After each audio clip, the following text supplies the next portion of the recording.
అన్న ఫైనల్ గా నా రెండు ప్రశ్నలు అన్న, కాంగ్రెస్ పాలన ఎలా ఉంది? కాంగ్రెస్ పాలన అంటే ఇప్పుడు ఒకటి బాను, నేనేం చెప్పదలుచుకున్నానంటే కాంగ్రెస్ పార్టీ అయినా, బీఆర్ఎస్ పార్టీ అయినా, లేకపోతే టీడీపీ పార్టీ అయినా, డిఎంకే అయినా, అన్నా డిఎంకే, ఇవన్నీ సెక్యులర్ పార్టీస్. మా లైన్ ఒకటే. నేను ఒక పార్టీలో ఉన్నాను. నేను ఒక వీసీకే పార్టీ, విముక్తి చిరుతల కక్ష అని తమిళనాడు బేస్డ్గా రాజకీయాలు చేస్తూ ఉంటుంది. మా పార్టీ డిఎంకే కూటమిలో ఉన్నది, తమిళనాడులో ఇండియా కూటమిలో ఉన్నది నేషనల్గా. నేనేమంటున్నానంటే కాంగ్రెస్ పార్టీ ఒక అవకాశం ఇచ్చారు. 1 year అయింది కదా. ఈ 1 yearలో ప్రజా వ్యతిరేకత పెరిగిన మాట వాస్తవం. ఏది హైడ్రా పేరుతో ఇల్లు వేయడం కానీ, లేకపోతే సెంట్రల్ యూనివర్సిటీ భూములు అమ్మడం కానీ, లగిచర్లలో రైతుల గిరిజన రైతుల భూములు గుంజుకోవడం కానీ, విద్యార్థులు అశోక్ నగర్లో గ్రూప్ 1 గ్రూప్ 2 విద్యార్థులు ప్రభుత్వానికి వ్యతిరేకంగా నిరసనలు తెలియజేయడం కానీ, కానిస్టేబుల్స్ రోడ్లు ఎక్కడం కానీ, ఇటువంటి ప్రజా వ్యతిరేకత వచ్చిన మాట వాస్తవం. నేనేమంటున్నానంటే కాంగ్రెస్ పార్టీ మంచిదా కాదనంటే నేనైతే పర్సనల్గా ఇప్పుడు ఏం కామెంట్ చేయదలుచుకోలే. మీకు ప్రజలు అధికారం ఇచ్చారు, ఇటువంటి వ్యతిరేకత రాకుండా మీరు ఇచ్చినటువంటి హామీలని ఏవైతే ఉన్నాయో తూచా తప్పకుండా మీరు ప్రజలకు హామీలు ఇచ్చారు, అది నెరవేర్చండి. నరేంద్ర మోడీ లాగా మీరు కూడా చేస్తే ఎట్లా? మీరు కొట్లాడి నరేంద్ర మోడీతో మేము కలిసి వస్తాం. డిమానిటైజేషన్ పేరుతో ఈ రోజు నువ్వు ఏం చేయాలనుకుంటున్న నరేంద్ర మోడీ దానికి వ్యతిరేకంగా అందరు పోయారు. బీజేపీ పార్టీ ఎందుకు పోలే? టీడీపీ పార్టీ ఎందుకు పోలే? జనసేన పార్టీ ఎందుకు పోలే? వీళ్ళకు సౌత్ ప్రయోజనాలు అక్కర్లేదా? వాడు పెంచుకుంటాడంట పార్లమెంట్. మనతో సంబంధం లేకుండానే, సౌత్తో సంబంధం లేకుండా వాళ్ళ ప్రధానమంత్రిని డిసైడ్ చేసుకుంటారు వాళ్ళు. ఇది ఎక్కడి దుర్మార్గం? కాబట్టి మన సౌత్ మీద పెద్ద ఎత్తున కుట్ర జరుగుతూ ఉంది. నేనేం చెప్తున్నాను మీ ఛానల్ వేదికగానంటే, ఆంధ్ర, తెలంగాణ, కర్ణాటక, కేరళ ప్రజలందరికీ నేను రిక్వెస్ట్ చేసి చెప్తున్నాను, ఈ ఉత్తరాది ఆధిపత్యానికి వ్యతిరేకంగా పోరాటం చేయండి. ఆంధ్ర వాళ్ళకు ఆంధ్ర సంస్కృతి ఉంది, ఆంధ్ర అక్కడ ఉంది. ఇప్పుడు తెలుగు పేరు మీద తెలుగుదేశం పార్టీనే వచ్చింది కదా. వీళ్ళెవరు నాకు అర్థం కాదు. మా భాష మీద బలవంతంగా ఈ భాష నేర్చుకోవాలి, లేకపోతే మీ నిధులు ఆపేస్తామని చెప్పడానికి వీళ్ళెవరు? మీ అయ్యా జాగిరా? మేము ట్యాక్స్ పేయర్స్. సౌత్ వాళ్ళ దగ్గర ట్యాక్స్ పేయర్ తీసుకోవట్లే, నువ్వు తీసుకుంటున్నావు లేదా? మేము జిఎస్టీ కడుతున్నావు లేదా? 100 రూపాయలు మేము ఇస్తే 43 రూపాయలు మాకు ఇచ్చి 57 రూపాయలు నువ్వు తీసుకొని పోతావా? మేము అడిగితే దేశద్రోహులం, విభజనవాదులమా? రైట్, విభజనవాదులమే. నువ్వు కలుపుకోనప్పుడు విభజన కోరుకోకపోతే ఏం కోరుకుంటావు? అంతే కదా. ఇప్పుడు నువ్వు ఇంట్లో ఉన్నావు, అందరికీ ఒకే రకంగా చూడకపోతే ఏరు పడాలని కోరుకుంటావు లేదా కొడుకు? నువ్వు అదే కోరుకుంటున్నావు.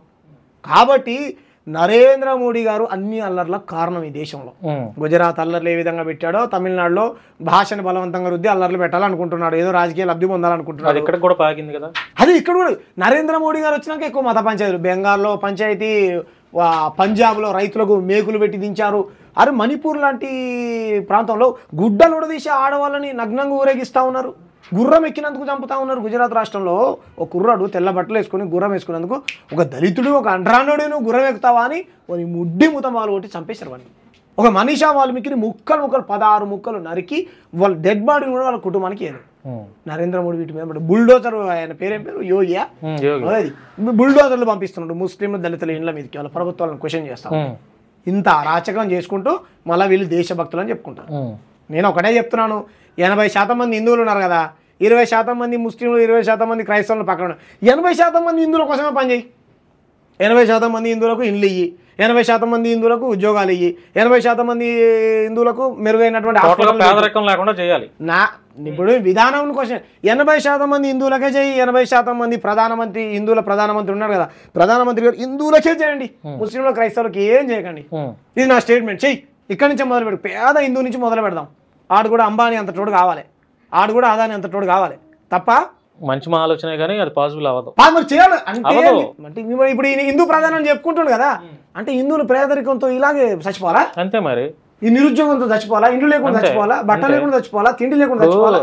అందరూ బాగుండాలి, అందులో మీరు ఉండాలి, నేను అందరూ నచ్చదు కదా అనేది మీలాంటి వాడు నాలాంటి వాడు మాట్లాడతాడు. కానీ అందరూ వీళ్ళు క్రైస్తవులు ముస్లింలు నచ్చట్లే కదా. నేను అందరూ అంటలే, నాకు రేపటి నుంచి ముస్లింల హక్కుల గురించి, క్రైస్తవుల హక్కుల గురించి నేను మాట్లాడా. ఎందుకంటే నేను మాట్లాడితే నేను బ్రిటిష్ వాడికి పుట్టాను, పాకిస్తాన్ వాడికి పుట్టాను కదా, వద్దంటారు కదా. అప్పుడే కదా మన నిజమైనటువంటి మానవతావాది. సరే, వీళ్ళ కోణంలో రేపటి నుంచి నేను మాట్లాడాలని అనుకుందాం. హిందువుల కోసమే చెయ్యి, రేపటి నుంచి మొదలు పెడతాడు నరేంద్ర మోడీ. అన్ని ప్రజా వ్యతిరేకత బిల్లులు తీసుకొచ్చి, రైతులకు వ్యతిరేకంగా బిల్లులు తీసుకొస్తావు, వక్ఫ్ బోర్డు బిల్లులు తీసుకొస్తావు, భాషా వ్యతిరేక వద్దన్న భాషను బలవంతంగా రుద్దుతావు. ఏం చేస్తున్నారు? కాబట్టి బీజేపీ ముక్త భారత్ అయ్యేంత వరకు కొట్లాడకపోతే ఈ దేశం బాగుండదు, ఈ ప్రజాస్వామ్యం పనిట వెళ్ళదు. లేదు అసలు ప్రజాస్వామ్యం. ప్రజాస్వామ్యమే లేదు. యశ్వంత్ వర్మ అనేటువంటి ఒక జడ్జి 150 కోట్లు తీసుకుంటూ దొరికిపోయాడు. ఇప్పుడు నా మీద ఒక కేసు పెట్టావు బాను, నువ్వు ఈ భాను అనే టైం అక్రమంగా నా మీద కేసు పెట్టాడు అని నేను కోర్టుకి వెళ్ళాను అనుకో, న్యాయం ఏదో అన్యాయం ఏదో జడ్జి గారు తీర్పిచ్చేది. నీ దగ్గర డబ్బులు ఎక్కువ కాదు, నీ దగ్గర డబ్బులు ఎక్కువ ఉన్నాయని అన్యాయంగా నువ్వు నాకు తప్పుడు తీర్పిస్తే నేను బలైపోయినట్టే కదా. అంతేగా మరి. ఎక్కడైనా ఉందా ఇంత అంటే ఇన్నేళ్ల చరిత్రలో ఎప్పుడైనా ఉందా బీజేపీ వచ్చినాక స్వచ్ఛంద సంస్థలు కూడా డబ్బులు ఇచ్చి మరి వాళ్ళకి అనుకూలంగా తీర్పులు ఇచ్చుకుంటున్నారు. అయోధ్య రామ మందిరం కూడా అలా ఇచ్చింది అని చెప్పి ఇప్పుడు అంతే అనుకోవాలి కదా. ఇప్పుడు ఎస్సీలలో 2 వర్గాలు కూడా అదే విధంగా ఎస్సీ వర్గీకరణ కూడా మీరు ఇలాగే చేశారు, మీకు డబ్బులు ఇచ్చి వర్గీకరణ ఇప్పించుకో అలా అనుమానాలు వస్తాయి కదా ఆటోమేటిక్గా. అన్ని నీకు అమిత్ షా అనే టైం మీద తడిపారు అమిత్ షా అంటారు, ఈయన గుజరాత్ నుంచి వెలివేశారు, కొద్ది రోజులు రాష్ట్ర బహిష్కరణ చేశారు.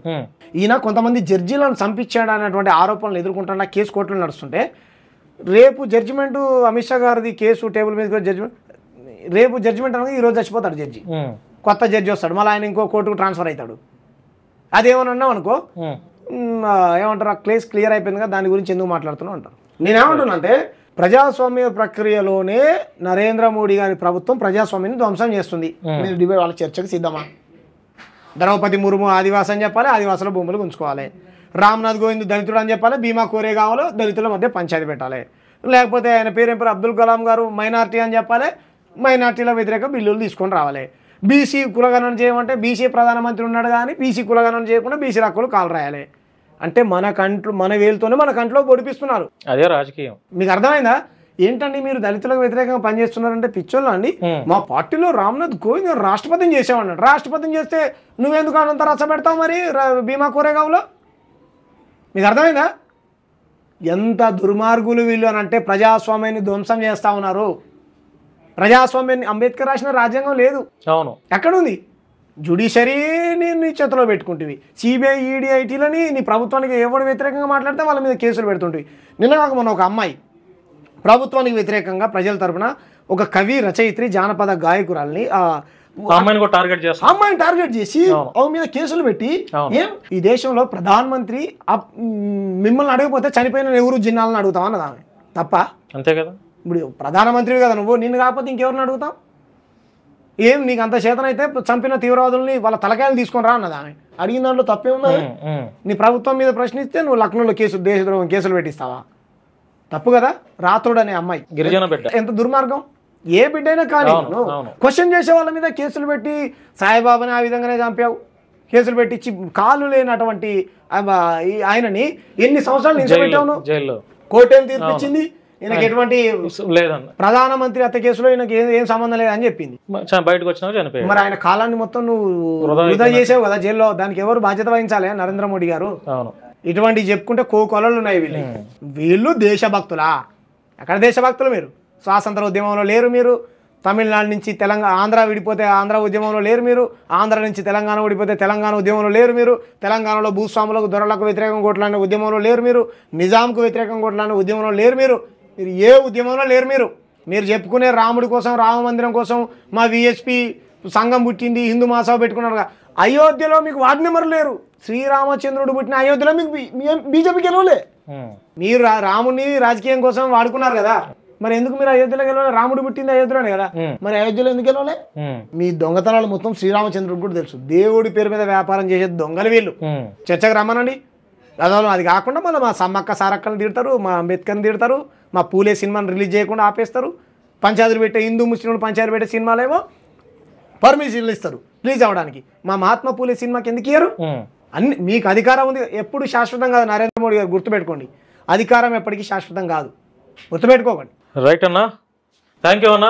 మీ విలువైన సమయాన్ని మా శశి టీవీలో కేటాయించి చాలా విషయాలపైన ప్రజలను చైతన్యపరిచే అంశాలు మనం డిస్కస్ చేద్దాం. ఇది ఎపిసోడ్ 1, పార్ట్ 1.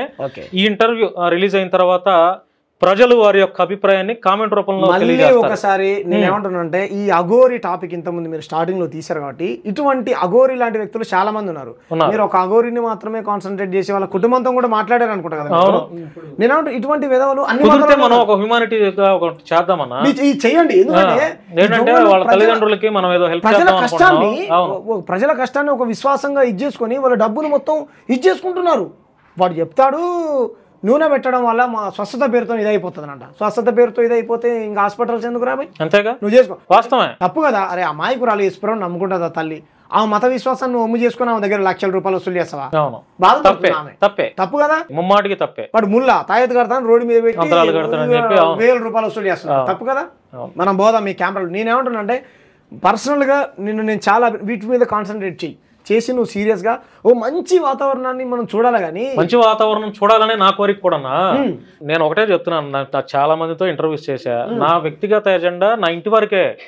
బయటకు వచ్చినప్పుడు అరే వీఆర్ హ్యూమన్ బీయింగ్ రా, మనం అంతా మనుషుల్లో మానవత్వం చూడండి రా అని చెప్తున్నాను. నేను ప్రశ్నిస్తున్నానని లేకపోతే నేను కూడా క్వశ్చన్ చేస్తున్నానని రకరకాలైనటువంటి విద్వేషాలు నా మీద చేస్తున్నారు. అయినా కూడా భయపడిన అనుకోండి, ఎందుకంటే నా మీద కూడా ఏపీలో దొంగ కేసులు ఒక 6-7 పెట్టారు. అయినా కూడా భయపడలా. కేవలం ప్రజా సమస్యల మీద క్వశ్చన్ చేస్తున్నాను. మీకు చెప్తే నమ్మరు, 23 రోజులు జైలు జీవితం చేశాను నేను కేవలం ప్రజా సమస్యల మీదే. వాయిస్ రైట్ చేస్తున్నాను. ఏపీలో ఆ గవర్నమెంట్ వైసీపీ గవర్నమెంటే. మరి వైసీపీ మీరు కృష్ణ మీకు బురదేశారు కదా, మరి ఆయన కూడా కృష్ణనే కదా, మరి ఆయనకు వ్యతిరేకంగా ఎందుకు కొట్టలేడారు మీరు? అప్పుడు అర్థం కాదు వీళ్ళకు. ఇప్పుడు ఆయన జగన్మోహన్ రెడ్డి కృష్ణ అనే బురదేస్తారు కదా వీళ్ళు, బురదేశీ అధికారంలోకి వచ్చారు కదా, మీరు కూడా కృష్ణ అనే బురదేశారు కదా. మరి మీరు లేకపోతే నేను క్రిస్టియన్ అయినా, హిందూ అయినా, ముస్లిం అయినా నా వ్యక్తిగత నా ఇంటి వరకే. అంతే. నేను బయటకు వచ్చి క్రిస్టియన్ మతాన్ని ప్రచారం చేస్తున్నానా, హిందూ మతాన్ని ప్రచారం చేస్తున్నానా, ముస్లిం మతాన్ని మనిషి మతాన్ని ప్రచారం చేస్తున్నాను. అంతే. అర్థమైందన్నా? ఇప్పుడు నేనేమంటున్నానంటే మనం ఎవరైనా సరే, ప్రభుత్వం ఏదైనా సరే, ప్రజలందరికీ ఇప్పుడు ఒక నియోజకవర్గంలో అన్ని వర్గాల ప్రజలు ఉంటారు, అన్ని కులాలు, దేవుడు నమ్మనోడు ఉంటాడు, నమ్మినోడు ఉంటాడు. నువ్వు అందరికి కదా ఎమ్మెల్యేవు, నువ్వు అందరికి కదా ప్రధానమంత్రివి, నువ్వు అందరికి కదా ముఖ్యమంత్రివి. వీళ్ళని ఇలాగే చూస్తావా? తప్పు కదా. ఇప్పుడు ఈ ఇంటర్వ్యూ బయటకు వెళ్ళిన తర్వాత చాలా మంది ప్రజలు మనకు కామెంట్స్ పెడతారు. ఆ కామెంట్స్ ని చదువుతూ మరొక ఇంటర్వ్యూ చేద్దాం. మీరు నిర్మోహమాటంగా మీరు ఏం చెప్పాలనుకుంటే అది కామెంట్ పెట్టమనండి. అంతే, మన వీడియోస్ కి పెడతారు. దాంట్లో వాస్తవం ఉన్నదా? ప్రజలారా, మీ యొక్క అభిప్రాయాన్ని, విలువైన అభిప్రాయాన్ని కామెంట్ రూపంలో తెలియజేయండి. నేను మాట్లాడిన విషయాలపైన కూడా ఏదైనా తప్పుగా అనిపిస్తే కూడా నన్ను ఖండించండి. భాను నువ్వు ఇట్లా మాట్లాడటం కరెక్ట్ కాదని ఖండించండి. ఆయన మాట్లాడిన విషయాల్లో వాస్తవాలు ఉంటే ఇది వాస్తవమే అని మీరు కామెంట్ పెట్టండి. లేదంటే తప్పులు ఉన్నా కూడా మీరు ఖండించండి, కామెంట్ పెట్టండి. మీరు పెట్టే కామెంట్ల పైన మరొక ఇంటర్వ్యూ ఎపిసోడ్ 2 తెలంగాణ సామాజిక ఉద్యమకారుడు ఆయనతో చేసే ప్రయత్నం చేస్తాను. ధన్యవాదాలండి. థ్యాంక్ యూ అండి.